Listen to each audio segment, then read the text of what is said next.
केपी प्रवृत्तिका विरुद्ध जानी बुझी योसँग अब सम्झौता गर्नु भनेको हाम्रो सम्पूर्ण चिज ध्वस्त हुने खतरा देखेपछि म अब फेरि जेल जान परे पनि तयार, मर्न परे पनि तयार।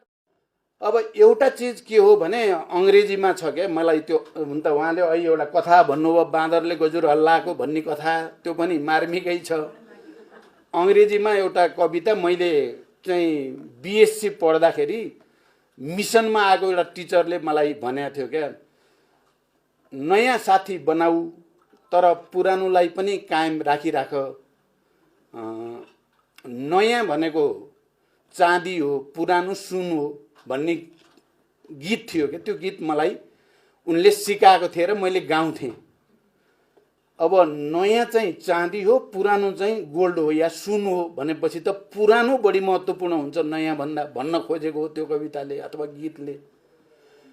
अहिले मैले हेर्दा जनमुक्ति सेनाका चाहे ती सिधै फाइटरहरू हुन् वा स्वास्थ्यकर्मीहरू हुन्, ती खाडी मुलुकमा बडो कठिन चाहिँ परिस्थितिमा काम गर्ने साथीहरू, अस्ति एउटा भर्चुअल मिटिङ भएको थियो, 100औं साथीहरू जनमुक्ति सेनाका त्यहाँ जोडिनु भएको थियो। त्यसमा उहाँहरूले बोलेको मैले सुने, म धेरै भावुक पनि उहाँहरूले बनाउनु भयो। उहाँहरूले भन्नुभयो कि प्रचण्ड हाम्रो नेता हो, उहाँले अहिले पनि फेरि केही लड्न पर्यो, मर्न पर्यो भने हामी यहाँ सबै छोडेर त्यहाँ आउन तयार छौँ। यो विचार आफैमा कति माथि, कति गहन छ, त्यसले तपाईँ हामी सबैलाई धेरै नै भावुक बनाउँछ। आफू यहाँ रोजगारी नपाएर, शान्ति प्रक्रिया पछि दुःख पाएर खाडीको मुलुकमा गएर त्यत्रो कष्ट गरेको त्यो एकजना दुईजनाको 100औं त्यस्ता साथीहरू देख्दा अब यो त धेरै ठुलो कुरा हो भन्ने महसुस मलाई भएकै थियो। आज तपाईँहरूका कुरा सुन्दा पनि तपाईँहरू फेरि पनि लड्न पर्छ भने हामीलाई शासन चाहियो, फेरि कमान्ड चाहियो, कमान्डिङ चाहियो भनेर भन्नुभयो। यहाँ हामी हिलेका छैनौँ, हामी हिल्दैनौँ। हामी यही लिडरसिपमा हिजो पनि थियौँ, आज पनि छौँ, भोलि पनि रहन्छौँ भन्नुभयो। मैले अहिले भनेको गीत जस्तै तपाईँहरू सुन्नै हो, त्यो अनुभूति तपाईँहरूले गराउनु भएको छ। म तपाईँहरू सबैलाई धन्यवाद भन्न चाहन्छु। अब अहिले देशको परिस्थिति अलिकति जटिल छ, चुनौतीपूर्ण छ। मैले भनेकै थिएँ यहाँ, त्यो कुरा पनि उल्लेख गर्नुभयो। केपी प्रवृत्तिका विरुद्ध मैले 19 पेजको डकुमेन्ट लेख्दै गर्दा मैले साँच्चै नयाँ परिस्थितिमा फेरि अर्को जनयुद्धको थालनीको डकुमेन्ट लेखेको अनुभूति मलाई भएकै थियो, भएकै छ। र त्यसले चिनिया आन्दोलनमा बम्बार द हेडक्वार्टर भन्ने हामी सबैले हिजो पढ्थ्यौँ नि, बुर्जुवा हेडक्वार्टरमा बम वर्षाउ, प्रतिक्रान्तिकारी, प्रतिगमनकारी, षड्यन्त्रकारी लिडरसिपमाथि बम वर्षाउ भने हो मैले यार। तर यो प्रवृत्तिमाथि प्रहार गर्नै पर्छ भनेर गरेको हो। तपाईँहरूले सायद त्यो पढ्नु भएको छ होला। त्यो अहिले युद्ध भएर हिंसामा जाने कुरा त त्यहाँ मैले गरेको पनि होइन, अहिले नै त्यो परिस्थिति पनि होइन। तर जसरी युद्ध भनेको हिंसा सहितको राजनीति हो, हामीले गरेको त राजनीति थियो नि त्यो युद्धमा पनि। सामन्तवादका विरुद्ध, निरङ्कुश तन्त्रका विरुद्धको राजनीति गरेको युद्ध मार्फत, अहिले फेरि शान्ति मार्फत हामीले युद्ध गरेको हो। प्रतिक्रियावादी विचारका विरुद्ध, प्रवृत्तिका विरुद्ध, दक्षिण पन्थका विरुद्ध फेरि एउटा नयाँ युद्ध गरेकै हो। त्यो युद्ध अहिले चलिरहेको छ कमरेडहरू, त्यो युद्ध अहिले चलिरहेकै छ। हामीले संसद विघटनका विरुद्धको यो संविधान खारेज गर्ने, सङ्घीय लोकतान्त्रिक गणतन्त्र नै खारेज गर्ने षड्यन्त्रका विरुद्ध देशव्यापी अभियान चलायौँ र त्यो ब्याटल त हामीले जित्यौँ। तर हामीले वार चाहिँ जितेका छैनौँ, अझै पनि ठुल्ठुला षड्यन्त्र भइराखेका छन्। तपाईँ हामीले तपस्या र बलिदान गरेर ल्याएको राजनीतिक परिवर्तनमाथि हमला भइ नै राखेको छ। त्यसकारण हामी सबै सजग भएर फेरि एकचोटि आफ्नै खुट्टामा उभिने, हामीले अलि योसँग मिले होला कि त्योसँग मिले होला कि यो गरे होला कि त्यो गरे होला कि भनेर धेरै गरियो। तर आफ्नै साथीहरू छुट्दा, आफ्नै धरातल चाहिँ कमजोर हुँदा चाहिँ हामी अलि कमजोर भएको जस्तो देखिएको पक्कै पनि हो।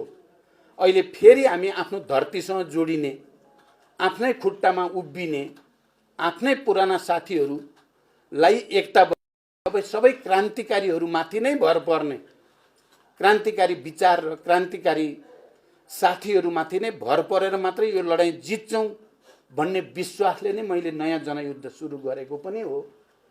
आज तपाईँ देशभरिबाट आउनुभएका छोटै सूचनामा फेरि पनि एउटा आस्था, एउटा निष्ठा, एउटा भरोसा सहित तपाईँहरू यहाँ आउनुभयो र आफ्ना कुरा जसरी राख्नुभयो, यो ठुलो चिज भएको मैले ठानेको छु। र हामी जस्तो बैठक अब गर्दैछौँ, भेला गर्दैछौँ र देशव्यापी फेरि जनतासँग जोडिने, फेरि देशव्यापी अभियान चलाउनेतिर मैले सोचिराखेको छु। म काठमाडौँ भन्दा अभियानमा बढी बस्ने विचार छ। फेरि 2-4 वर्ष जनताको बीचमा गएर, किनभने प्रतिक्रियावादी देशभित्र र बाहिरकाले निकै ठुलो षड्यन्त्र हाम्रो राष्ट्रका विरुद्ध, हाम्रो आन्दोलनका विरुद्ध, हाम्रा उपलब्धि परिवर्तन र उपलब्धिमाथि धावा बोल्ने कोसिस गरेका छन्। त्यसलाई परास्त गर्नु छ। मलाई विश्वास छ हामीले परास्त गरिन्छ। हामीले आफ्नै धरतीमा टेकेर मात्रै परास्त गर्न सकिन्छ। हामी आफ्नै शक्तिमा भर परेर मात्रै परास्त गर्न सकिन्छ। हामी देशका सबै सहर बजारका टोल टोल, गल्ली गल्ली र गाउँघर, पाखा पखेरा सबैतिर मजदुर, किसान, जसरी हिजो हामीले दलित, महिला, मुस्लिम, आदिवासी जनजाति, मधेसी सबै वर्ग तह तबकाका जनतालाई अधिकार सम्पन्न गराउने लडाईँ लड्यौँ र हामीले जित्यौँ। हामी फेरि एकचोटि अभियान चलायौँ भने अहिले युद्ध गर्नुपर्ने स्थिति छैन। अहिले शान्तिपूर्ण ढङ्गले नै हामी आफ्नो खुट्टामा उभिएर जनतासँग जोडिने अभियान चलायौँ भने प्रतिक्रियावादीहरू परास्त हुन्छन्, हामी जित्छौँ र हामीले जित्नै पर्छ। यस बीचमा हाम्रो ध्यान अलिक कम तपाईहरुप्रति गएको साँचो हो। फेरि म ढाट्न पनि सक्दिनँ, जान्न पनि जान्दिनँ। अलिक कम ध्यान। मैले भने नि नयाँ मान्छे खोज्छौँ भन्दा पुराना साथीहरू जसले हामीलाई यो ठाउँसम्म ल्याउन मुख्य योगदान गरेका हुन्, ती साथीहरू अलिकति छुटेको चाहिँ पक्कै पनि हो। अब चाहिँ त्यसलाई फेरि एकचोटि उल्ट्याएर सच्याउने प्रतिबद्धता मैले आफैले गरेको छु। अहिले तपाईहरुको अगाडि उभिएर मात्रै भनेको होइन, मैले पार्टी कमिटीमा जिम्मेवार ठाउँमा यो कुरा भनिराखेको छु। एकचोटि फेरि कोर्स करेक्सन गरेर प्रतिक्रियावाद र अवसरवादका विरुद्ध लड्न अगाडि बढ्नु पर्छ भन्ने संकल्प मैले लिएको छु। यद्यपि जनयुद्ध सुरु गर्ने बेलामा म 42-43 वर्षको थिएँ। अब अहिले 66-67 वर्षको भएँ। उमेरले कति दिन्छ भनेर पनि कतिपयले भन्छन्, ल अब उमेर भएका त छोड्दिन पर्छ भन्छन्। म छोड्नेवाला छैन। माओ सेतुङले 72 वर्षमा सांस्कृतिक क्रान्ति गरेका थिए।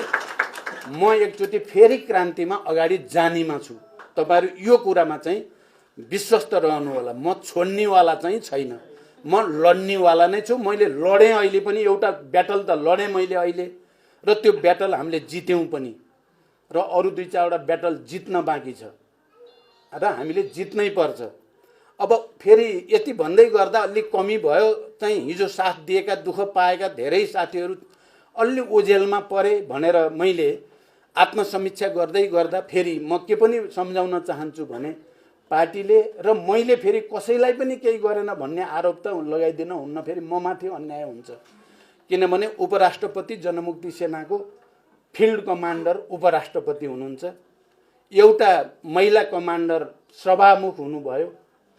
अरु डिप्युटी कमान्डरहरू कोही अर्थमन्त्री, कोही गृहमन्त्री, कोही के मन्त्री तपाईँ हेर्नुभयो भने जनमुक्ति सेनाकै हुनुभयो। अहिले यहाँ बोल्दै गर्दा उहाँले भन्नुभयो म संसद सचिवालयमा काम गर्दैछु भनेर। यही चाहिँ रिपोर्ट राख्ने कमरेडले पनि भन्नुभयो, अर्कोले नि भन्नुभयो मैले लोकसेवा पास गरेर म त यहाँ काम गर्दैछु पनि भन्नुभयो। त्यसकारण पार्टीले ध्यानै नदिएको र अरूतिर मात्रै लागेको भन्न त मिल्दैन फेरि। तर जति ध्यान दिनुपर्ने संस्थागत ढङ्गले आम रूपमा त्यो चाहिँ नपुगेको साँचो कुरा हो। कमरेडहरू, अब तपाईहरुले जुन फेरि पनि भरोसा राख्नुभयो पार्टीप्रति, भरोसा राख्नुभयो विचारप्रति, भरोसा राख्नुभयो नेतृत्वप्रति, म तपाईहरुलाई फेरि पनि पार्टीको तर्फबाट मेरो तर्फबाट हृदयदेखि अभिवादन